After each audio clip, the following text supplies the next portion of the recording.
Today we're going to be talking about data integrity. This is our annual annual training. Was our third annual, something like that. Under the NELAP application that we have in the NELAP standard, and do people know what NELAP is before I get rolling on here too far? Understand NELAP? Okay. Anyway, data integrity training is an annual requirement. And besides being an annual requirement for that program, it's just kind of a good idea every once in a while, just kind of revisit the ideas and concepts. Look at it as like annual fire extinguisher training. You kind of remember all this stuff, but it's kind of good to go back and refresh every once in a while. So we're going to cover here what's data integrity versus ethics, or how we kind of fit in with the DEQ priorities, the lab quality policy, laboratory personnel, basically what our responsibilities are, what management responsibilities are, staff, laboratory personnel, we're all kind of in there together. What improper practices are, what consequences for improper practices, how we handle the issues, and kind of where to get more information. The first thing I want to be kind of clear on is this is not ethics training. There are pieces of ethics involved in how it might affect data integrity, but that's as far as the ethics training goes.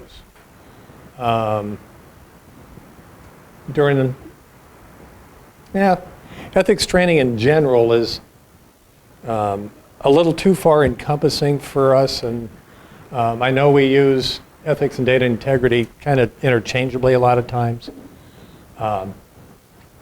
But basically, data integrity is data that's complete.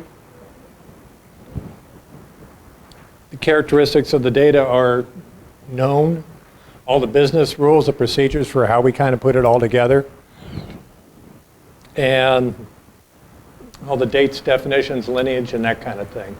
Whereas ethics is basically dealing with the good and the bad. What's good, what's bad, what's morally right. And trying to cover ethics during an election year, and actually the way this stuff's been going down with, Chase and Stanley Morgan and those guys. It's kind of like teaching ethics during this time of period. It's kind of like teaching swimming during a tsunami. There's just too much stuff to try and fight. There's too much information. So we're going to try and stick with data integrity, and we'll touch on a little bit of the good and bad in a little bit. Data of known and documented quality. Data with a known pedigree, generated with controls, and retrievable. Retrievable is a big thing. Data needs to be, our systems need to be backed up so we can get at it. All our computer stuff, all our records, as far as the paper records, being able to get them from either Iron Mountain or wherever. The retrievability is actually a very important part of this. Then the samples being taken have to be representative. This one, the definition here, defensible and usable for its intended purpose the first time. That's from a best practices document, and actually I believe this came out of the OIG, the EPA, the Office of Inspector General, back in '97. They put out a whole report on lab fraud, mostly in the drinking water environment and drinking water lab testing. But it's been a pretty hot topic for quite a while. Now our mission and values,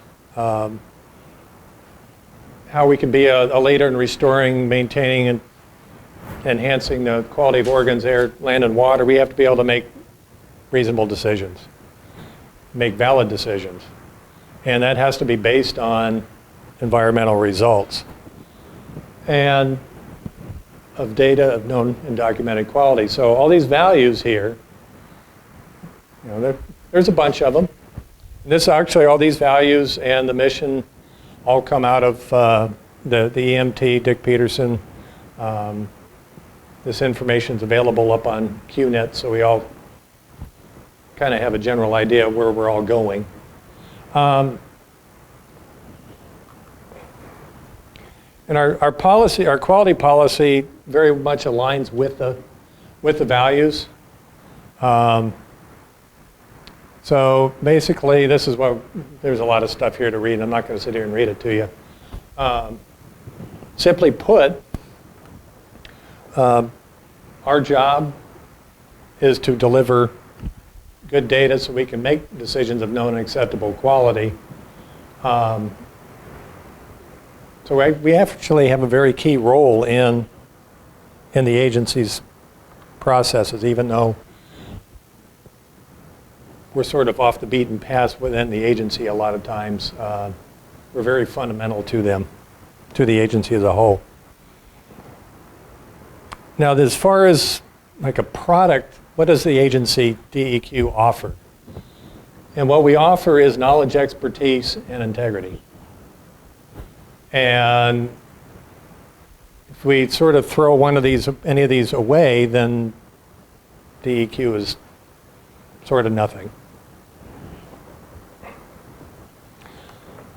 So data integrity's got a lot of different pieces to it. We've got procedures.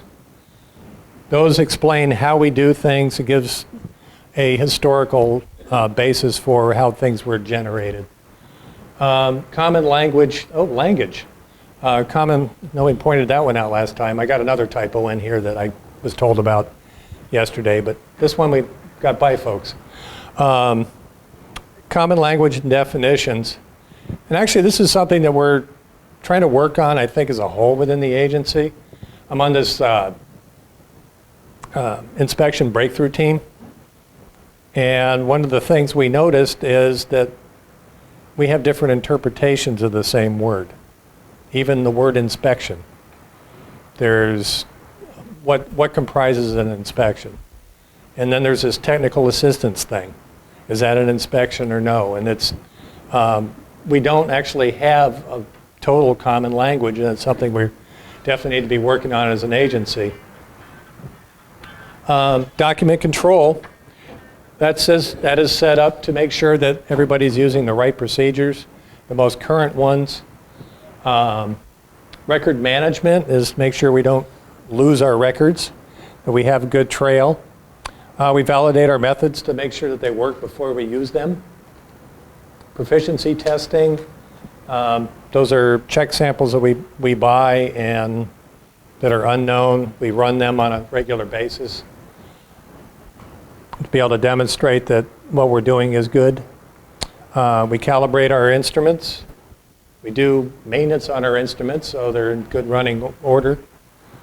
We monitor quality control. Nonconformance and corrective actions. That is something we try and do here to some extent. We need to do better at it. We use issue trackers, that little software program that we use for monitoring the nonconformances, for tracking them, and for identifying, documenting the causes and solutions for resolution for problems. We've had things come up with both equipment, the refrigerator malfunctions. We've had some QC failures, contamination issues come up over time. So these are the kind of things that we try and keep track of. And if things start, especially if they start reoccurring, then we're evidently not doing a very good job of correcting them. So the nonconformance corrective action piece is very important. Measurement traceability. This is with the equipment that we have, or the support equipment, the balances, thermometers. this kind of thing. The standards and reagents are traceable back to NIST. We need to show that our people are trained, which is where the demonstration of capability comes in. We have peer review in the system. We have a secure data system. Again, going back to the IT, this is a pretty important piece, and we do have some, there are some issues actually within the data transfer from our database over to what ends up on the web. They aren't exactly the same, and that's something that we're trying to resolve as well. But it does cause a problem with integrity as a whole of the data that we generate.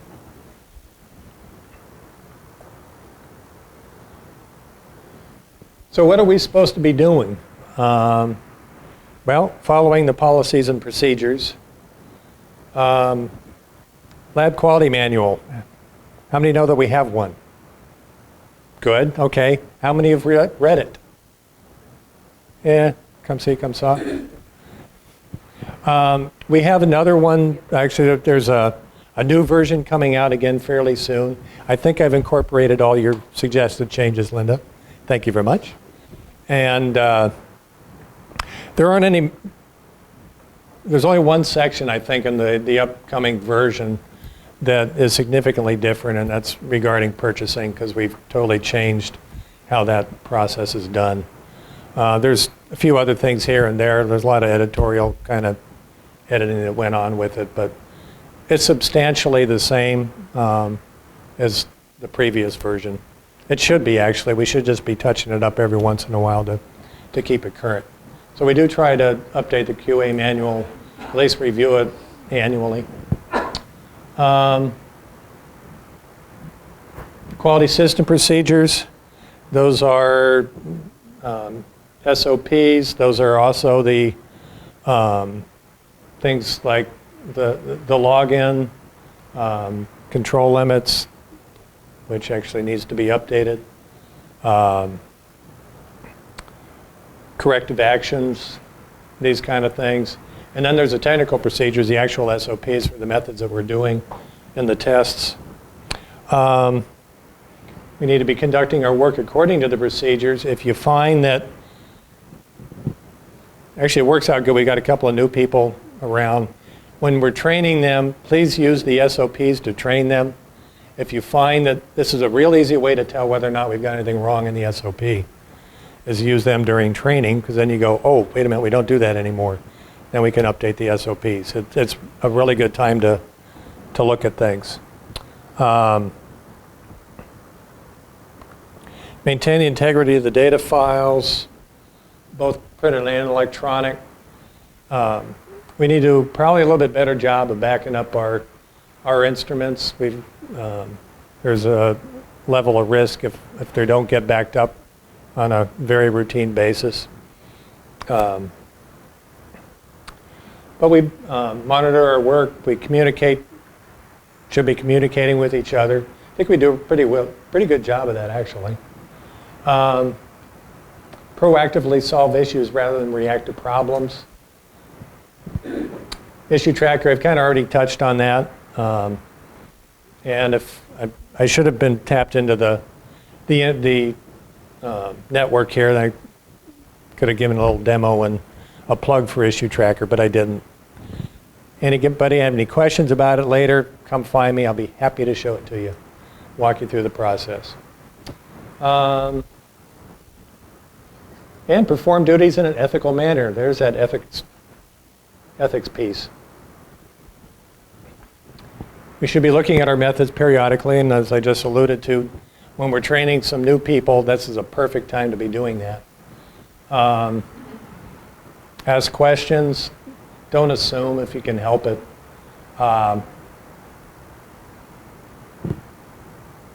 Technical corrective actions are generally what the lab does at the bench, or what the field person might do actually right there in the field. If there's some kind of a fix that needs to be made, or at least documenting the problem so we can qualify the data. And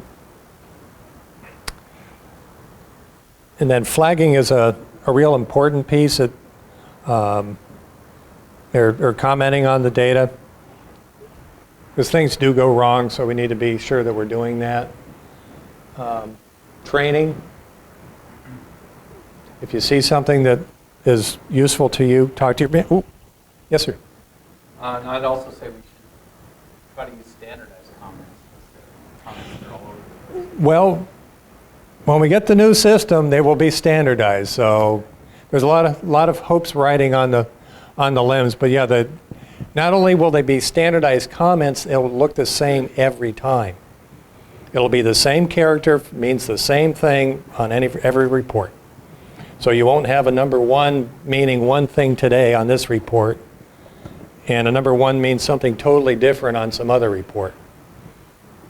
So when we get to the commenting, I think we'll be in a whole lot better shape in a reasonably short period of time. Because then you'll be able to look at it and go, oh, a B flag, that means there's something to do with the blank, and then you read about it. Or something on that order.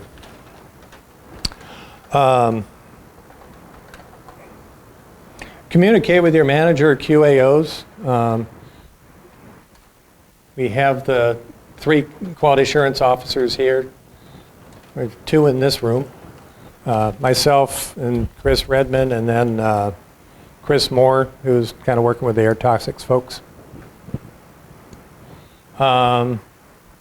Be proactive and avoid problems. Maintain the instruments, don't take shortcuts. Data integrity is everybody's issue. It isn't just up to the QA people. It is everybody's problem. Now management, I'm going to throw in the qualifier right now.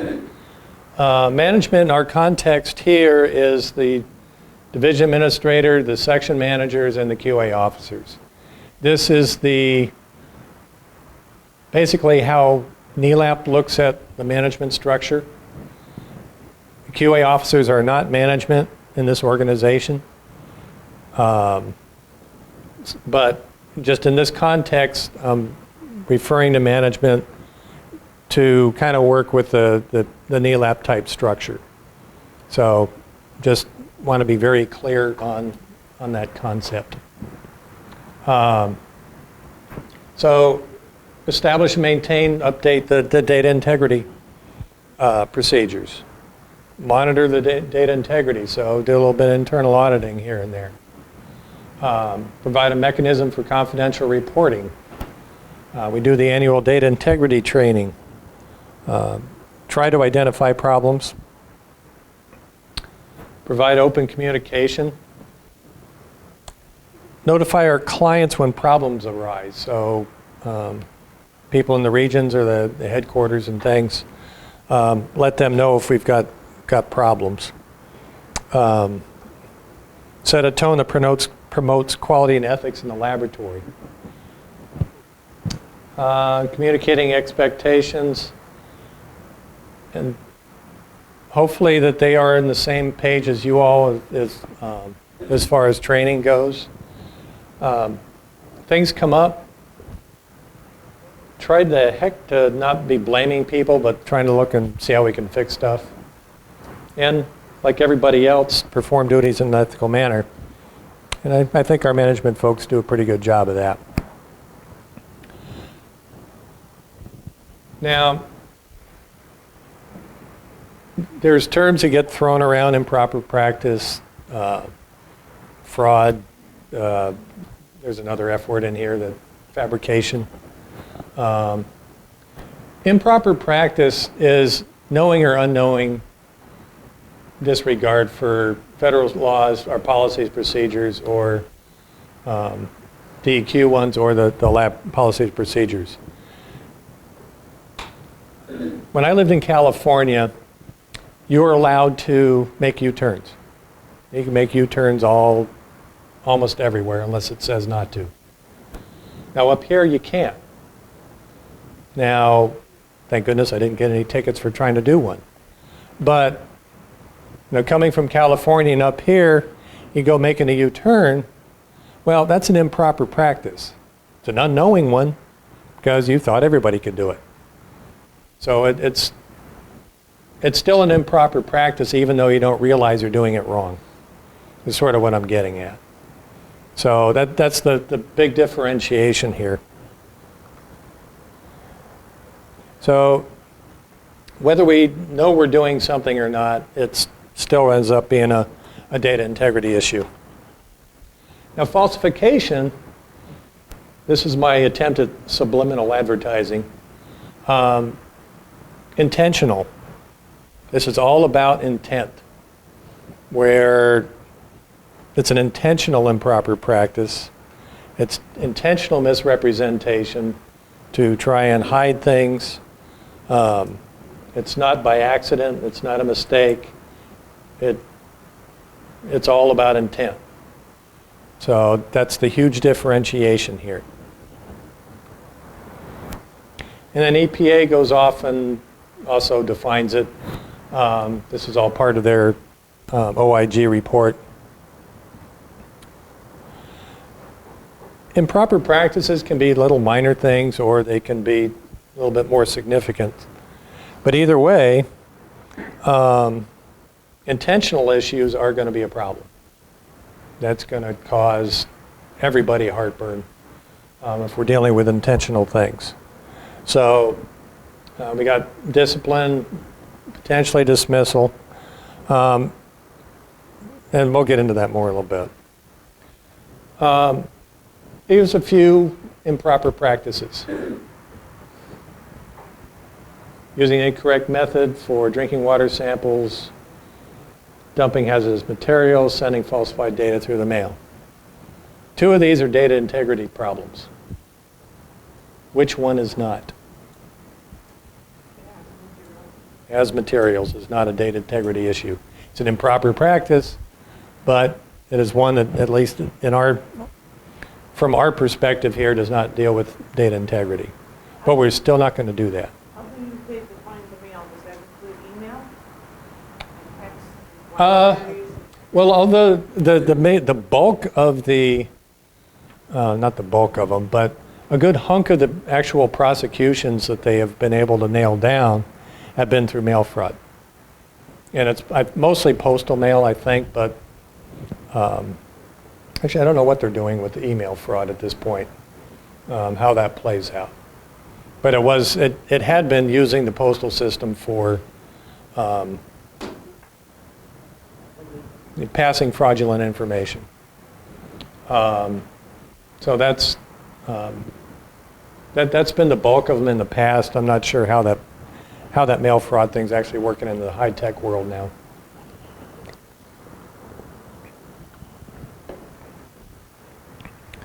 So, a few improper practices from out in the field, maybe.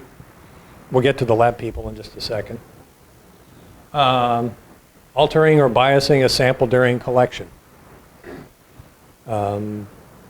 Submitting samples for analysis to the laboratory that are known to be not representative of the site conditions. Mislabeling samples. Improper purging or monitoring of monitoring wells before we pull the samples. Submitting samples to analysis that have been knowingly compromised in the field. And this one, and actually this one I probably should have had the same red comment, that if we know that a sample's been compromised, say one of the air samplers or something has acted up, that we may still submit them, and it's possible they could feasibly get analyzed, but the main thing is that we're documenting that there was a problem with the sampling activity, that we know that the sample's compromised, we're not trying to hide things. And then it'll be up to the project manager to be able to decide whether or not that data might still be usable for them. So we can still bring the stuff in and still ask, for things to be analyzed, but it may be that we either don't analyze it, we void it. But the whole deal is that we have the proper documentation to go along with it. This one applies to the laboratory as well as the field. I didn't put it in twice, so I'm just bringing it up. This is a lab issue, every bit as much as a potential field issue. And the concept of dry labbing, which is basically pretending like you did something when you didn't. You didn't do the test at all, but you write down values and says you did. This term came out of, actually this term was around when I was in college, doing chemistry. That's what they referred to it. It was referred to dry labbing back then. It's referred to dry labbing still. So, and then not taking duplicate field measurements when we're doing the field dupe site. I mean, these are the laboratory kind of more related ones. Adjusting times on analytical instruments. Oh, by the way, that last slide and this one are like the what not to do's. Please don't do this at home or anywhere. But time traveling, that's one good thing is out in the field, time traveling. We don't have to worry about holding times a whole lot when we're doing field tests. But this was a practice that labs have been known to do where they reset the clocks on their computers and other instruments and run the samples and pretend like they've made it within a holding time when they didn't really do that. And by the way, I did not just sit down and try to make these up. These have kind of happened someplace. Adjusting QC results so they appear valid. And Brian is going to be doing a whole thing on manual integration for the chromatography folks when he gets back. Another whole nother deal. I'm not going to get into manual integration stuff. I know you're really disappointed, but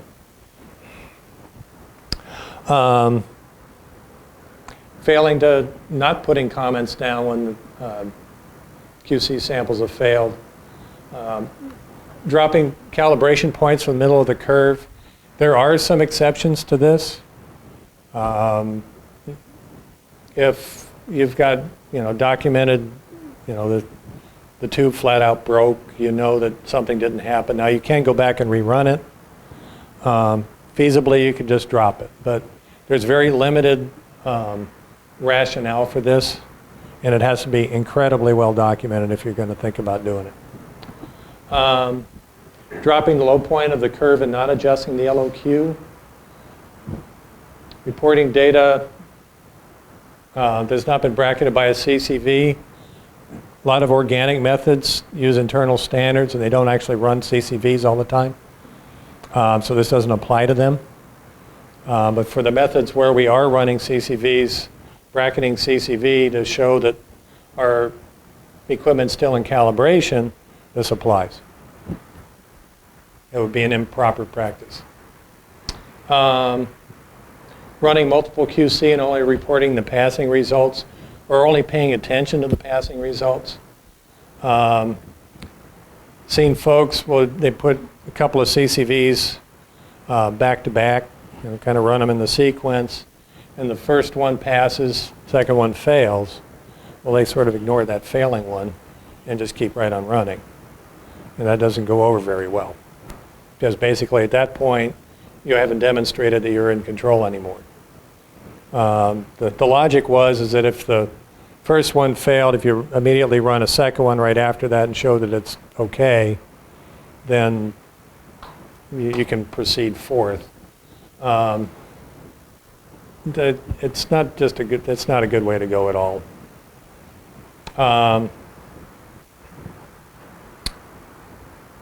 Performing manual integrations without appropriate documentation. Again, there'll be a lengthy discussion on that one. Analyzing PT samples multiple times. This is not talking about where we have to run them at different dilutions to get all the analytes in concentration. Sometimes the PT samples, the concentrations are like really low and really high, and so they've got to run, you have to run 2 or 3 different dilutions to get them all within the calibration range. We're not talking about that. The PT samples are intended to reflect how we run things normally. So they're not really supposed to be getting a lot of special treatment. They're in there for our benefit as well as feasibly getting accreditation with them. Sample dilution, improper sample dilutions. This would be more like way over diluting stuff.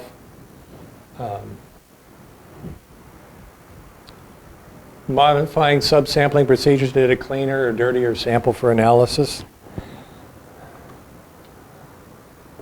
Falsifying records, changing integration routines, blank correcting when not appropriate. There's only a couple of methods, I think, out there that they say to blank correct.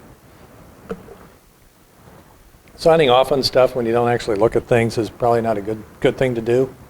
It happens a little more than we care to, but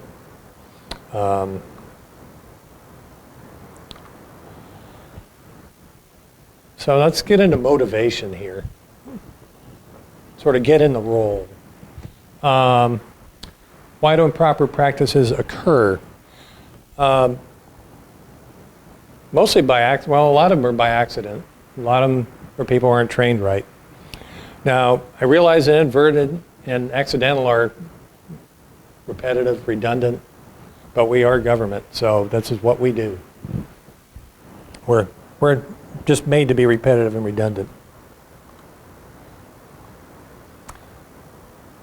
Most of the time, it's all about making QC pass. I mean, you want to avoid rerunning samples. It takes more time. Things are getting late. Don't want to take the instrument down for maintenance. You don't want to miss holding times. Don't want to get in trouble with the boss. On the inverse, if you run a whole bunch of samples through that is crap and make things pass, you might end up looking good to the boss because you just got a lot of work done until they find out what you did. If you're out in the field, some reasons, maybe got crappy weather, starting to get dark and cold, and got to get going. Got a long drive ahead. It's Friday. There's a lot of other potential issues. Management. Management has been known to instigate some of these things. Not here, thank goodness, but in other laboratories, the management themselves has been a driving force, and that will take a whole lab down when that happens. But they want to look bad to avoid looking bad to upper management. I had worked at one place right before a merger and acquisition. Actually, then we did do a merger and acquisition. And I ended up going into this lab. And the lab director that was there, that very shortly thereafter was no longer there, he was doing some serious financial juggling. For the revenue for the laboratory, he would take whatever the lab did plus the difference between what the lab did and whatever their goal was, and he would just take that number and call that work in progress. So he always was meeting the goal. So it was just, in reality, it's whatever the lab was doing. That part was okay, but he just made up a number essentially to look good up to the upper management to make it look like he's meeting his goals. So that's a perfect example of that. Avoiding financial penalties on contracts and pleasing clients. A lot of times clients call up, they start screaming and yelling at a lab. The one thing we don't have that is we don't have that kind of pressure here where someone's calling up going, you got too many data qualifiers, get them off of my data or I'm going to another lab. This kind of stuff. And there'd be some managers that would say, okay. Now, human beings, being the funny creatures that we are, we can rationalize anything, almost anything. All of our behaviors, it's always somebody else's issue and never ours and this kind of deal. But, you know, in some general rationalizations, people feel that data's okay and that what they're doing doesn't really hurt anything. You know, it's only out by a little bit, so what the heck? Our point is, it's out by a little bit, write it down, and we'll still use the data. Don't try to hide stuff. You know, it's only out by a little bit. It's been the same number for the last 6 months. It's going to be the same number again, so I got to go. I'm just going to write it down. Or the action levels are so high and the numbers are down here, it doesn't really matter. Or vice versa. The action level's down here and the number's way up here, so it doesn't really matter. And that's the argument that we, that we make for all of that, is if it doesn't matter, if that's our rationale, then record it, flag it, estimate it, because it doesn't matter, because we'll still be able to use the data. And then if it does matter, don't be doing it. The main deal is that a lot of it's perception. Let's say it doesn't matter. You know, it's only out by, your control limits are 80 to 120 and you're at 79. It's out. But why try and make it look 80? All that does is cast a major shadow on everything else that we do, everything else that we've done. So yeah, it's at 79, big deal. Flag it, let's move on, and it'll be fine.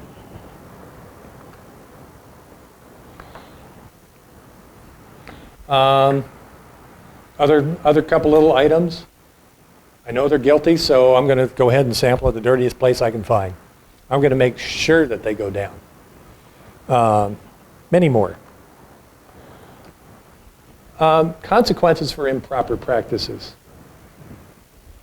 Well, most of them that are due to just accidental stuff or training issues, are the only thing we'll get to step one of retraining. That's it. You know, it's mostly what we do when things come up. We get mislabeled samples or whatever. We just talk, just say don't do it anymore, and that's kind of about it because we know it's not on purpose. Work improvement plans will be the next step if there's lots and lots of problems. Termination is an option if it goes through the proper chain of the whole labor protocols that we have. But we're talking some pretty serious stuff if we're getting to that point. Now for a lot of these other things, banned from laboratory works. The EPA, they do a thing they call like debarring, and it basically blackballs you from working anywhere that has anything to do with EPA. So there is, makes it hard to find a job at times. Civil criminal penalties, the fines and stuff, we'll talk about those in a little bit. Shut down a lab. This last one, the serious loss of DEQ credibility as a whole. Early on, we talk about the things that we have. Really, the main thing we have to offer is credibility. And if it was just, one person doing something bad, and they're the ones that take the hit and went to jail and the fines, and everybody else was unaffected, I could almost work with that.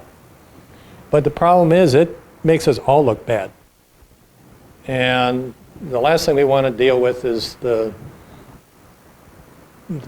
the environmental groups or the business groups just totally hammering on this because we've lost our credibility. So this is a huge impact as far as the consequence. It's everybody's jobs on the line. These next few slides are like real life things that happen to people. This one was actually pretty recent. And again, with my incredible subliminal messaging, I kind of highlighted the main points. Critical equipment was not in operating condition, and the materials were not present. They didn't even have all the stuff to be doing the testing. And several of the employees had made the lab manager aware of these problems. And the lab manager, in his infinite wisdom, basically said, no, you guys just kick this stuff out. And anyway, bottom line, $22 million potential fine. It's a lot of cash. I'm not sure what the 8,400 special victims witness assessment is. I don't know if the lab witnesses all went into special protection or whatever, but this one was a few years ago. Another lab falsified water samples and mailed stuff. So this is where they got the mail fraud deal going on. And we were reporting negative results on water when we didn't even do the test for Bacti. They were just writing down, nope, it's good. So, again, jail time, money. Arizona's not a good place to do this because they really like beating on people for this kind of stuff. I know the guy that's in charge of the program down there, and he really enjoys enforcement. It's one of his favorite activities. They're good at that. Yeah, they are. Yeah, well, if you're good at something, go with your strong suit, you know. So another one, again, a couple years before that, lab data under NPDES permit, falsified and basically changed 102 samples.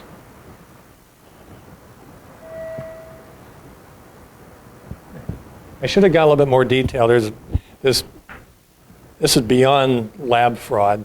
It's kind of an interesting deal over in New York. Evidently, the construction industry is right up there with the trash collection as far as integrity.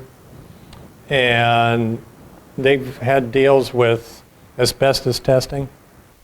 And it's like they pay people to say stuff is dirty so they can go in and clean things up, and then turn around and say stuff is clean. And they had people from the construction actually working in the labs. So they were actually getting paid by the lab. Oh, it's just a mess. That was beyond lab fraud. Actually, that was pretty recent. This thing's just turbidity in a logbook. And he got smacked around for turbidity. So basically, be honest about stuff. You know, things are going to happen. QC's going to go out every now and again. You know, whatever the issue is, it's not worth risking your job, our jobs. Talk to your supervisor, QAO, if you got questions. Making mistakes are okay. Kind of a drag sometimes, but they're, you know, we can work with it. It's not okay to hide them though. It's okay to have QC out of limits. Again, not necessarily the best thing, but it's a whole lot better than trying to hide them. We've already talked about consequences. Communication, I can't emphasize that more. As far as reporting data integrity issues, you can, basically there's all the managers, all senior management, the QA officers, If you don't want to talk to your own manager, talk to one of the other ones. Talk to one of the QAOs. Talk to Greg. You can also, if you want, report things anonymously. You can always put things on a piece of paper and put it in a mailbox, in one of the mail slots. If you type it up, I won't be able to recognize handwriting. So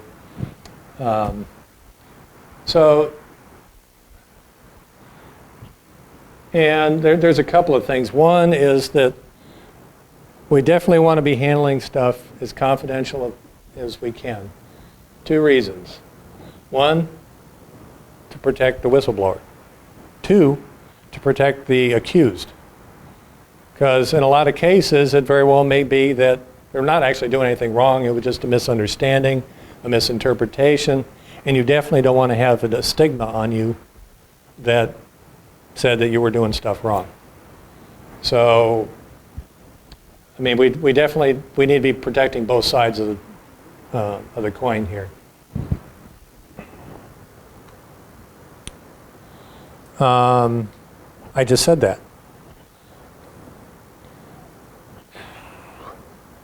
If something does come up and then things are compromised, we'll have to notify the clients. And like even though they're not fraudulent type deals, but we do have this data correction process where we find mistakes in reports. Then we do contact the people that initially generated, that we sent the report to, and let them know that there's an error in the data. So we are actively actually doing that right now. Those are just improper practices, so to speak, where we've just misidentified some things or made some errors in the analysis.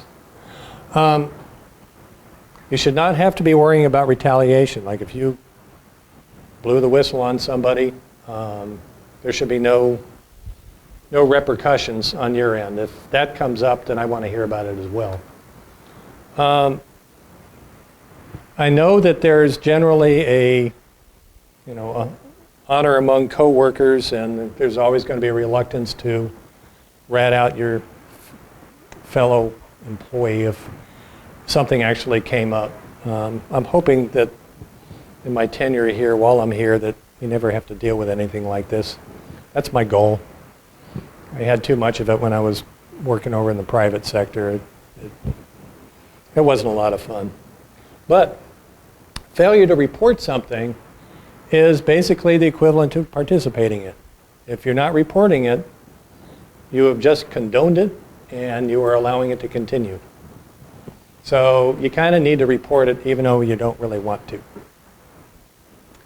Because you'll end up catching the heat too if it comes out that you knew about it and didn't say anything. So in conclusion, document everything. Data integrity is data of known and documented quality. Improper practices, knowing and unknowing disregard. Falsification is full intent, willingness to regard the policies and procedures. And all improper practices, whether knowing, unknowing, do become a data integrity issue. And, there's more. Improper practices, consequences. We already talked about a lot of this stuff. That's why this is the conclusions, because we've already talked about this stuff. If you got an issue, communicate it. Talk to your friends. Although if you're going to talk to your friends, make sure that they are going to talk to a manager. Like if you don't want to tell the manager that the only reason why you're talking to them, your buddies, is so they will talk to the manager. Last thing we want is to have a bunch of people just running around kvetching and making accusations. So we don't want to go that route. So when I say talk to your peers, that is the intent with that. Or just go straight to your manager and cut out the middle person. Or Chris, myself, or the other Chris, Greg, the union reps, that'll be fine too. Main thing is tell somebody about it. And, that's a plug for our QA manual. Any questions? Besides, why is my dog wearing a stupid Christmas hat? You